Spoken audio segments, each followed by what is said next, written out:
Lined up for the start were the 4 Alfa Romeos, the fastest in practice, in the front row. And they're off. It's a good start with the Alfas in the lead and the pack tearing behind. On the hangar straight, the Alfas are well over the 100 miles an hour mark. Their acceleration through the corners is highly impressive. 19 laps covered and Farina is back in the lead, a second ahead of Fagioli. The 4 Alfas continue to draw steadily away from the rest of the field. A terrific duel has arisen between Farina and Fangio, now in second place.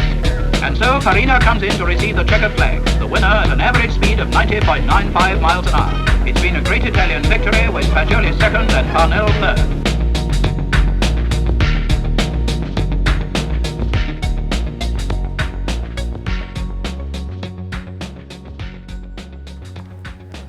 Hi, I'm Darren Collins, and in this video I'm going to show you how to build the Tipo 184.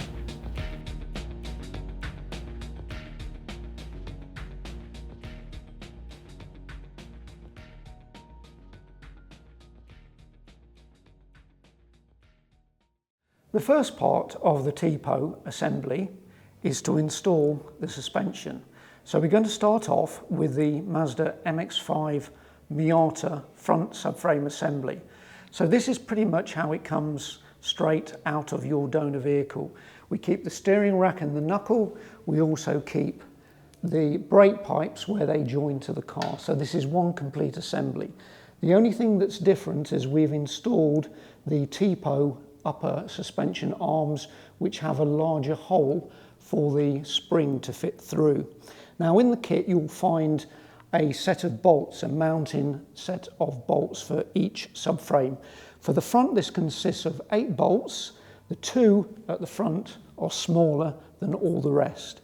So this assembly fits directly into the chassis on this point here and here, and on these 2 brackets here and here. The easiest way to do this is to drop the bolts in from the top first. So the small M12 goes in the front. 2 of the larger M14s go in there, and the third one, because of the suspension mount, goes in from underneath when the subframe is installed.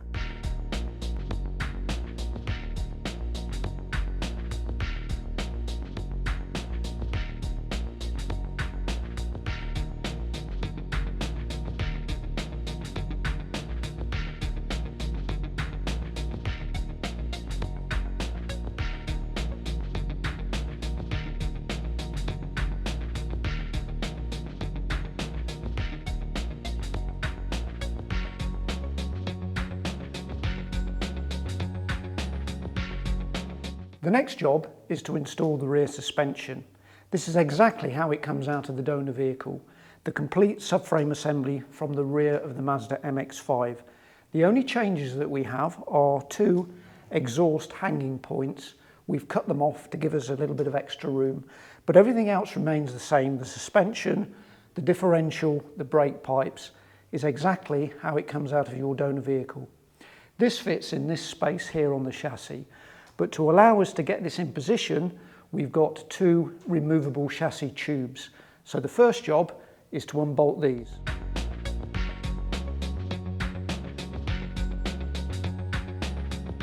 With the tubes removed, we now have access for the rear subframe assembly to be installed. We recommend that you put some sticky tape along the top of the chassis rails here, just so you don't scratch it when you're lifting in the subframe. In the kit, you'll find a set of rear subframe fitting bolts. These come with plate shim washers, and again, like the front, the bolt that goes at the front of the assembly is the smallest, it's the M12. All the others are M14, but bear in mind the 2 at the top are slightly longer because they have to take into consideration the plate shim washer that fits around the bolt.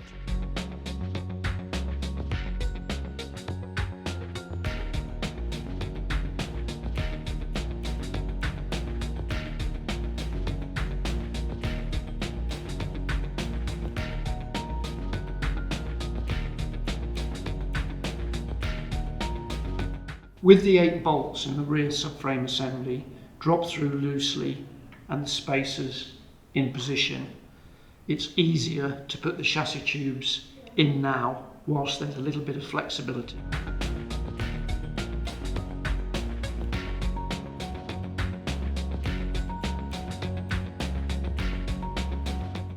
With the subframe assembly in place, we've put the tubes back in, bolts top and bottom, the joint piece, and we've tightened up all 8 bolts on the rear subframe assembly. The next job is to fit the rear springs. So in the kit, you'll find 2 coil-over shock absorbers for the rear and 2 for the front. The rear kit has a set of spacers, 1 large, 1 small, short bolts for the top and long bolts for the rear.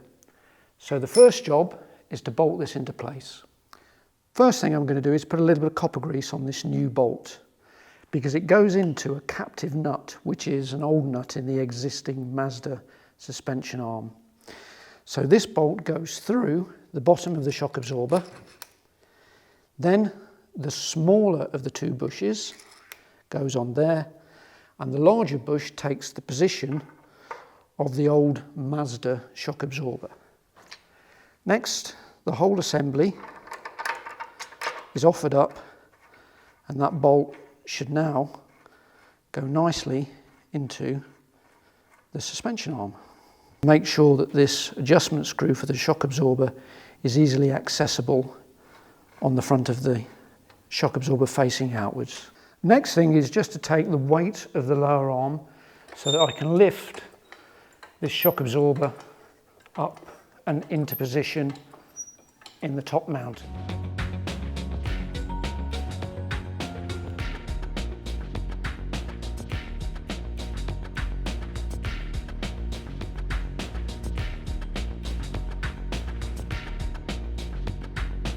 The front suspension consists of a shorter coil-over shock absorber, a nut and a bolt which go in the top mount, and we recommend that you reuse the original Mazda shock mount bolt and nut for the lower.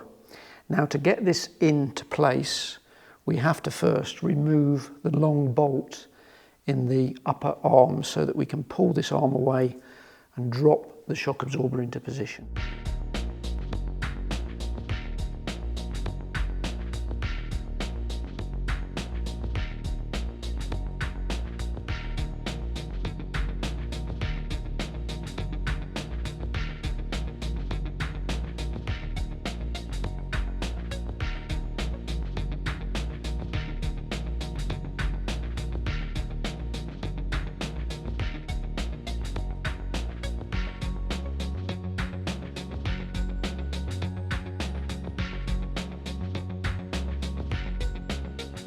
The next part of the installation is the handbrake. Now, this uses the complete donor Mazda handbrake, individual cable, spring, the clip, and the left and right handbrake cables, and the 2 little clips which hold them into the car. You will also have in your kit a set of 4 nuts and bolts. These hold the parts into the chassis.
With the handbrake fitted, cables connected, and adjusted, we can now lock the hubs. This allows us to fit the wheel kit, which comprises of PCD adapter and a splined hub adapter so that we can fit the wire wheels. The kit comes with two types of nut. The first is a 19mm nut, which is a bright plated nut, which is what we use to fit the PCD adapter. The other nut is slightly shallow and it's made of stainless steel, and that fits the spline adapter. So what we're going to do now is fit the PCD adapters.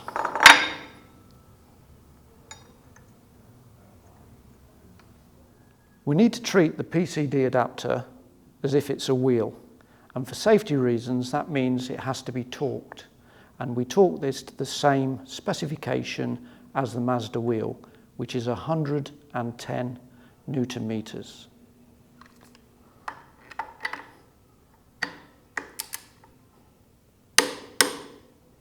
With the PCD adapter fitted, we can now fit the spline adapter. We need to be very careful that we put these on the correct side of the vehicle because they are different. They are threaded left and right hand. So on the left hand adapters you will see a little sticker which says left hand in yellow. The right hand adapters have a green sticker which equally says right hand. So next job is to put these on with the shallow nuts.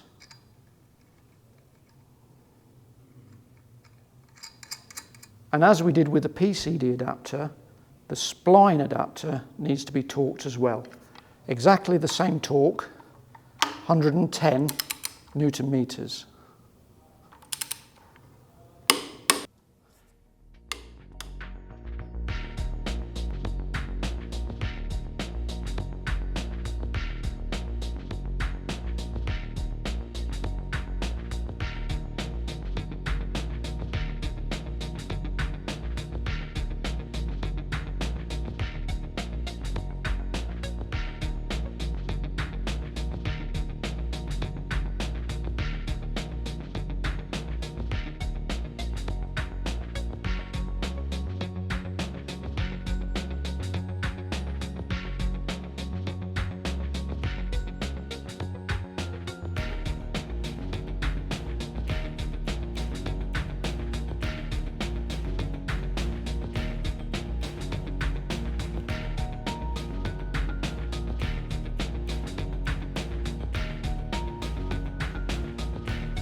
The next part of the assembly is the differential mount.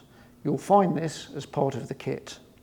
It comes with a couple of poly bushes, but for the purpose of this video, we just have spacers here, but these will be poly bushes when you receive the kit. It fits on this pedestal and bolts through the two holes in the differential.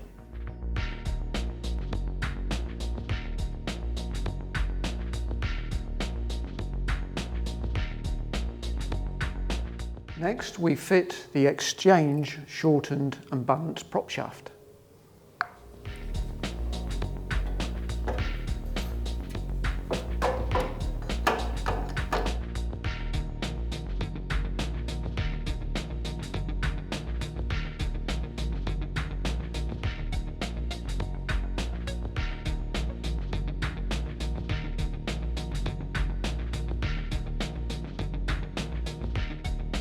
The next job is to install the steering column. Now, as part of the kit, you get two shafts with splines on either end. Be careful because one of these shafts is shorter than the other. The shortest of the shafts goes through the tube to the front. The longer runs across the top of the chassis. Now this shaft, the longest shaft, is supported by two rose joints with lock nuts that screw into the two bosses in the top of the chassis. So what I'm going to do now is show you how all this goes together.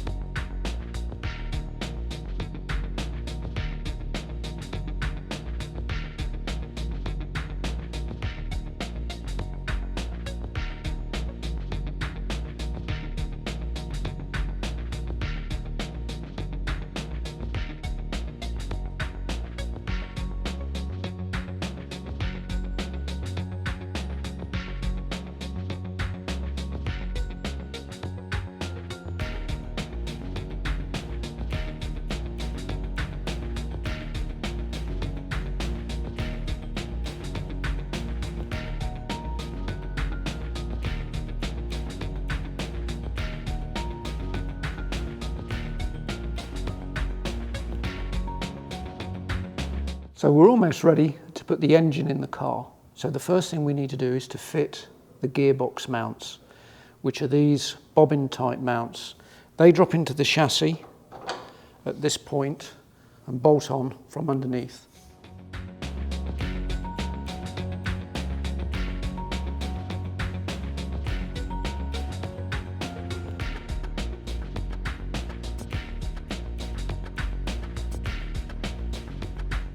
Before we fit the engine, we need to remove the existing lower gearbox mount, and in the kit you'll find this plate.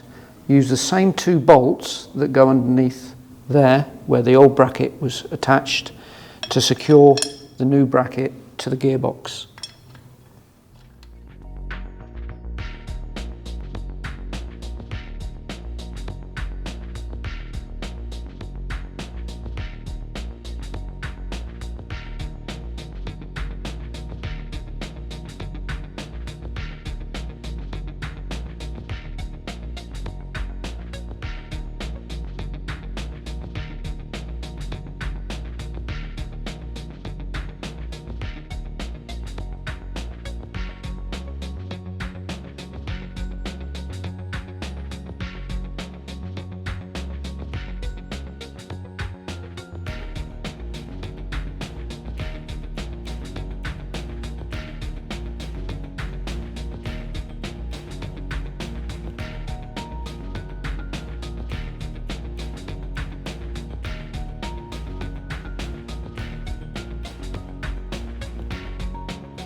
Next job is fitting the steering column to the car.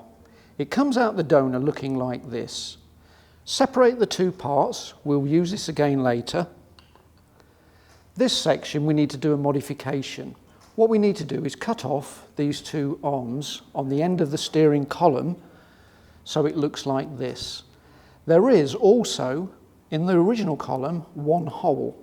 We recommend that you open this up using a drill to 8.5 millimeters so that we can use the bolts supplied in the kit, which are M8, to bolt this column into the chassis. You'll notice though that there's actually 2 holes in the modified steering column. Best way of doing this is once you've opened this single hole up, bolt it into the chassis and then use the hole in the chassis as a guide to drill your second hole, so you end up with 2 holes in the end of the steering column.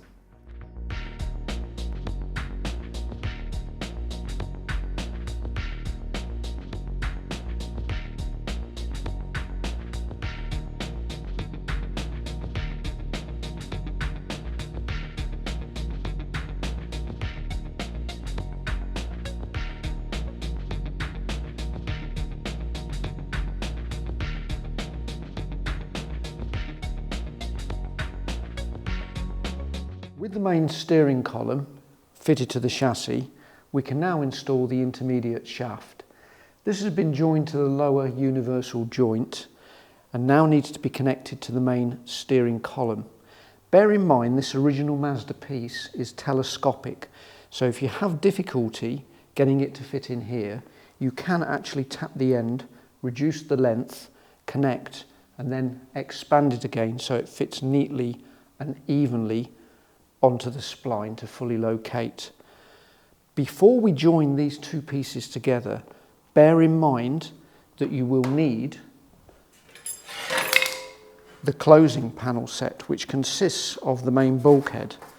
In the closing panel bulkhead is a window aperture for the steering column itself.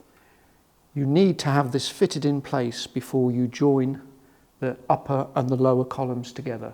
To get the bulkhead in, we have to avoid a couple of obstacles, which are the brackets for the fuse box and the bosses which hold the battery tray.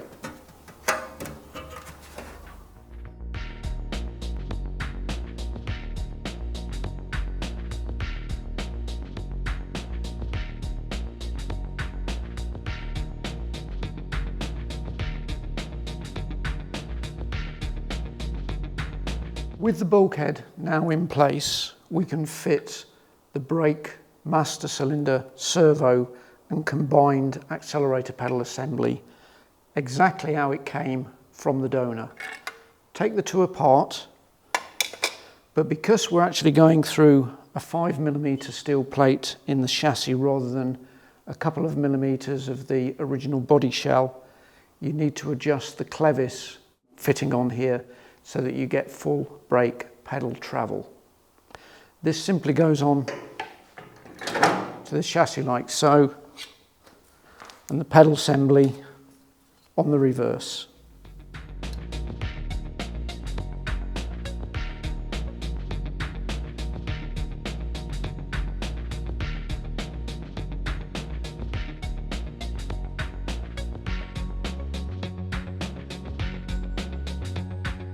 The clutch assembly is exactly the same as the brake and the accelerator. Two parts, the pedal and the master cylinder, go between the inside of the car and the engine bay.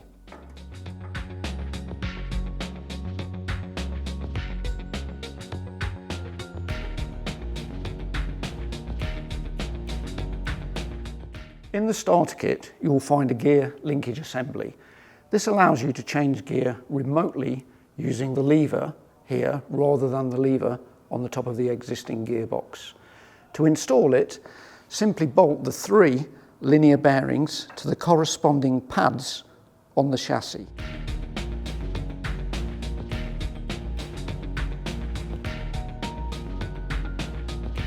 Once the linkage assembly is bolted to the chassis, we can connect to the gear lever.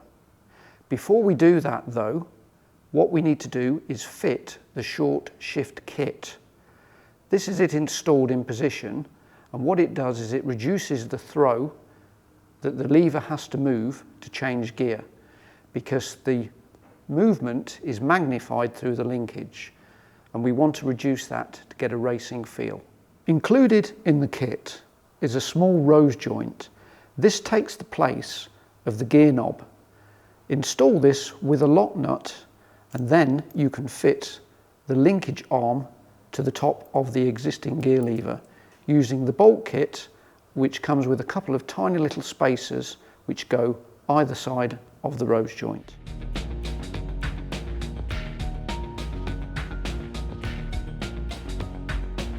When setting up the linkage, put the lever between 3rd and 4th gear in neutral in its natural point of rest. Then set the rose joint at an angle matching the arm and lock it off with the lock nut provided. This allows you full freedom of movement between the gears.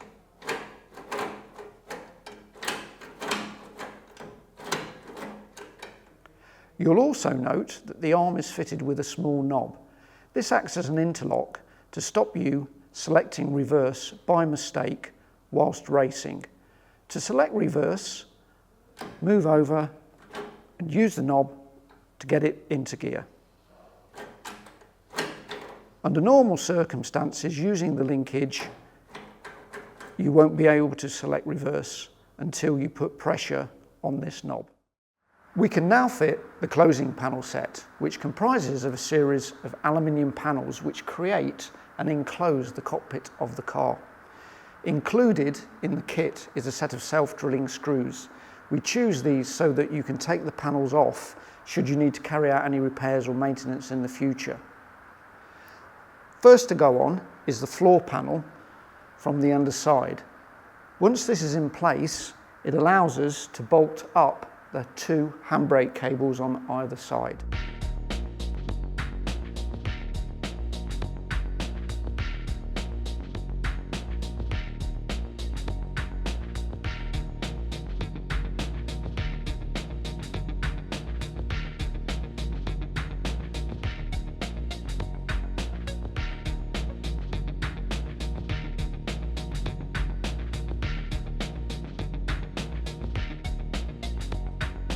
Because there's a brake pipe running across the rear subframe just behind here, we don't use the self-drilling screws when we're joining these two panels together. Instead, use the pre-drilled holes and pop rivets to fix these together.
With the closing panel kit installed in the car, the floor level is suitable for shoe size 10 and above.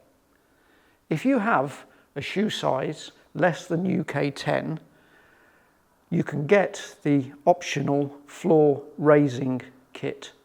This allows you to heel and toe correctly.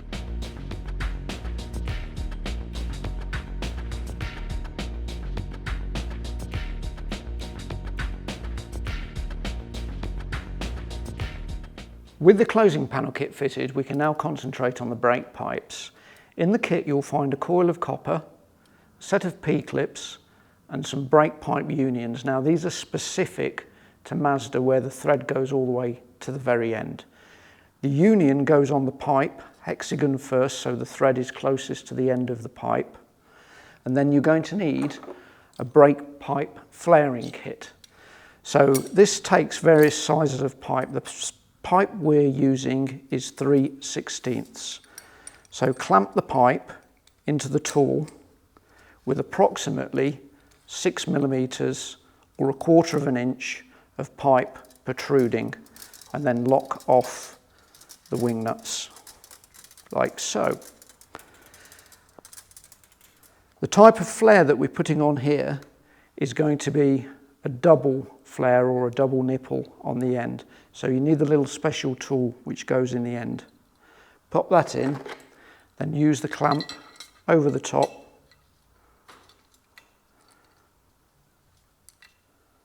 Line it all up nicely in the center. Tighten it down.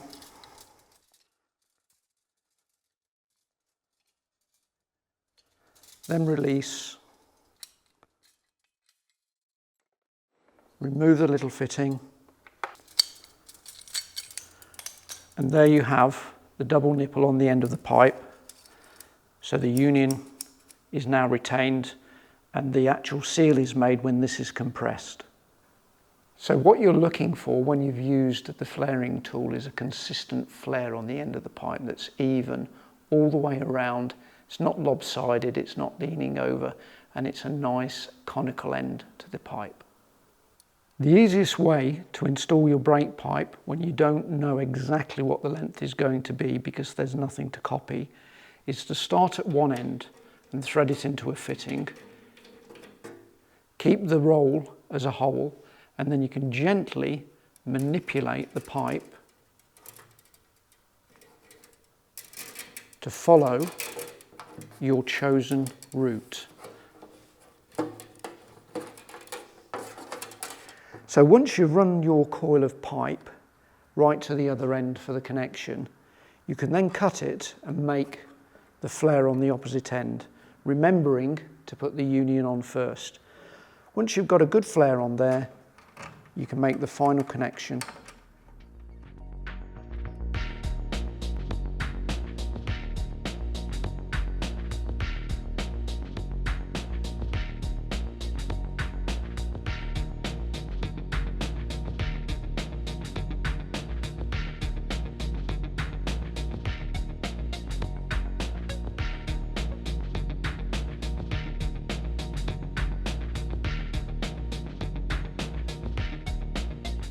The coolant kit comprises of a radiator and fan, top hose, lower hose, expansion vessel, bracket for the expansion vessel, a bracket that holds the radiator in the top of the chassis, and the part that you'll require from your donor vehicle are these little rubber mounts. These are on the original Mazda radiator, so recover these before you dispose of your car.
The air induction kit consists of 2 aluminium tubes, filter, 3 connectors with Jubilee clips, rubber mounting, and a bracket for the mass air flow sensor.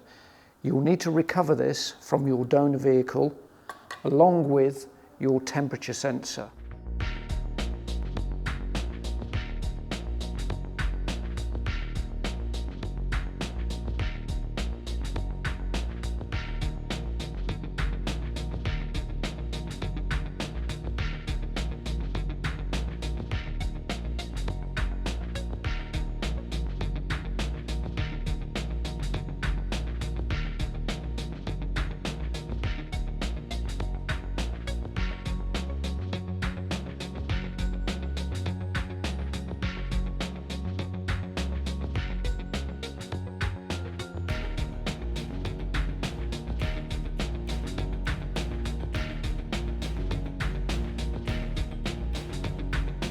The fuel delivery kit consists of a 5-gallon tank, a fuel pump, filter assembly with hoses, filler neck, fuel cap, dipstick to check your fuel level in the tank, and a supply and return fuel rail.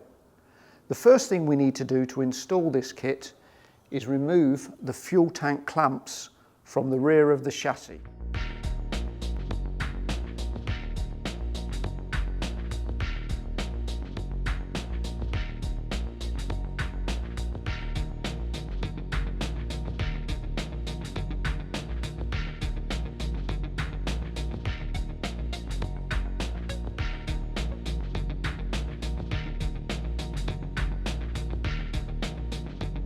Before you fit the fuel cap flange to the car, screw on the cap itself, and then you'll know what position the cap sits when it's tight.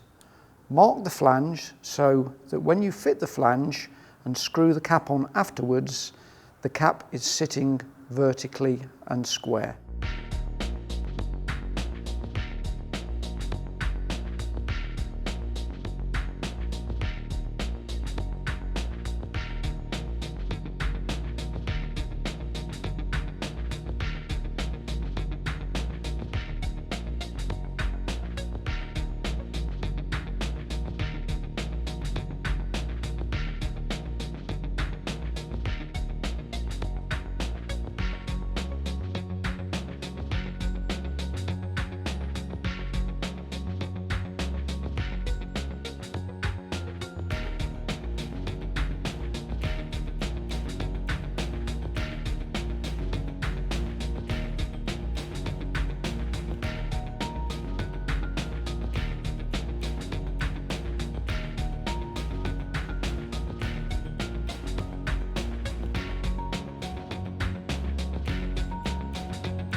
In the starter kit, you'll get a dashboard blank.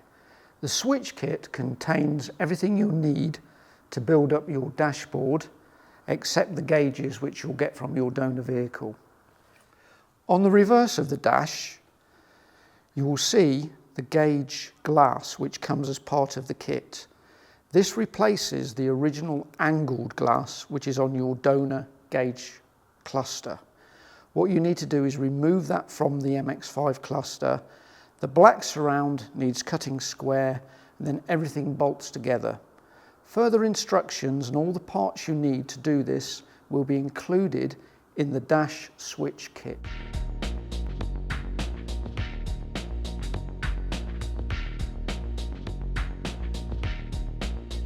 One of the most daunting parts of the build is the wiring loom.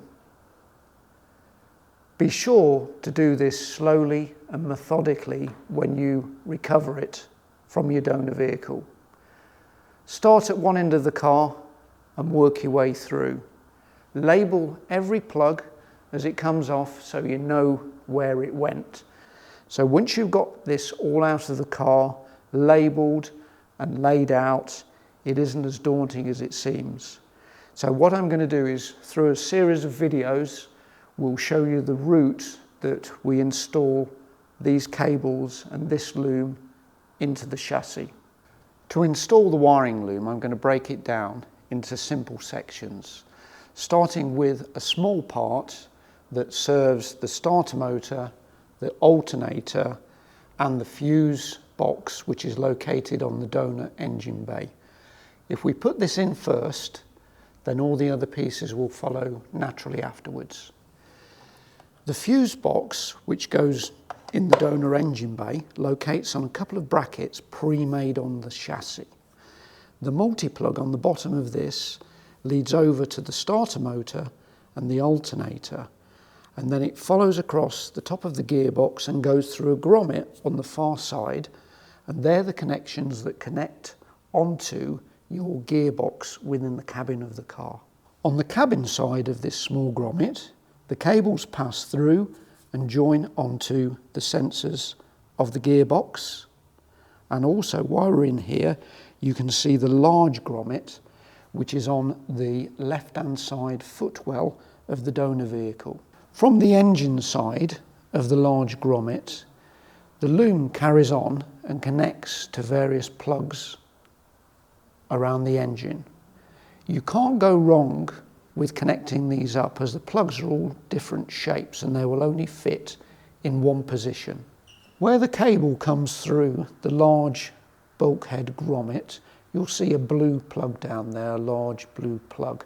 The cable comes up vertically and it tees off, so it goes off to the left and it comes over to the right.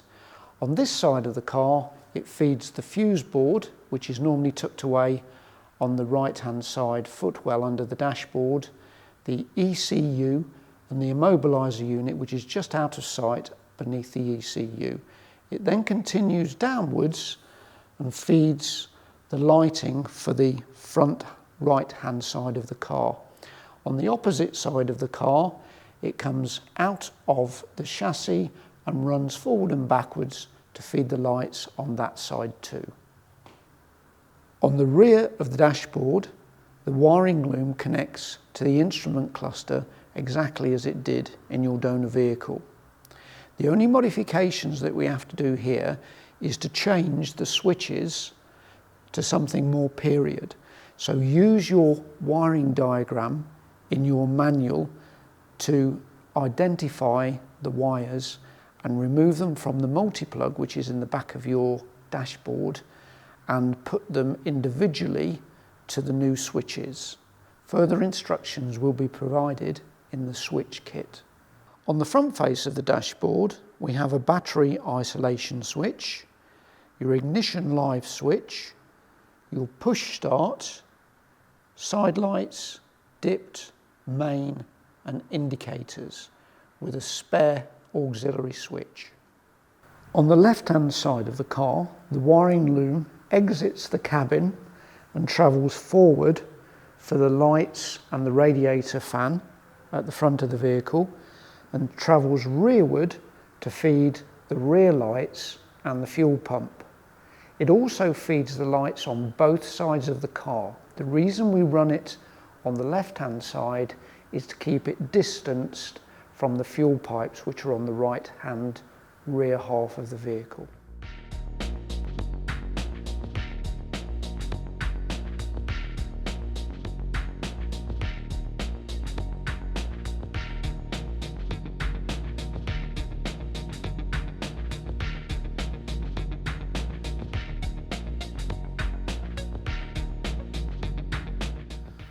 When it comes to seat selection, there's two choices. Both come with a headrest which fits into the brackets of the roll bar. Now, when it comes to racing, you need head support.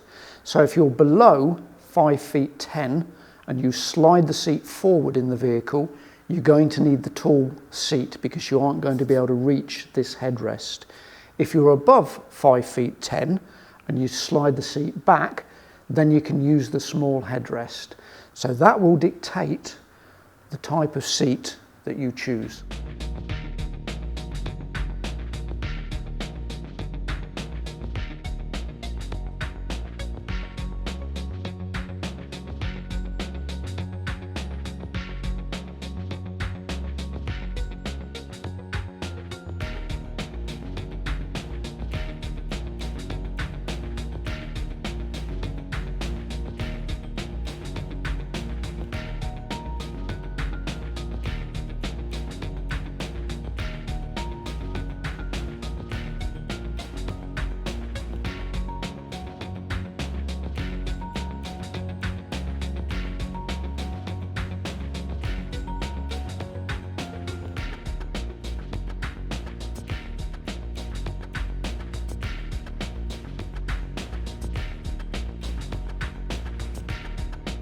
A fire suppression kit is available should you want to go racing. The cylinder bolts directly onto two brackets which come with the chassis. A manual pull cable is provided which goes on the dashboard, and also a trigger within reach of the driver. Two hoses are supplied, one for the engine, one for the other side of the bulkhead for the fuel tank. Full instructions for the installation of the kit are included. The last job before fitting the body panels is to install the grille.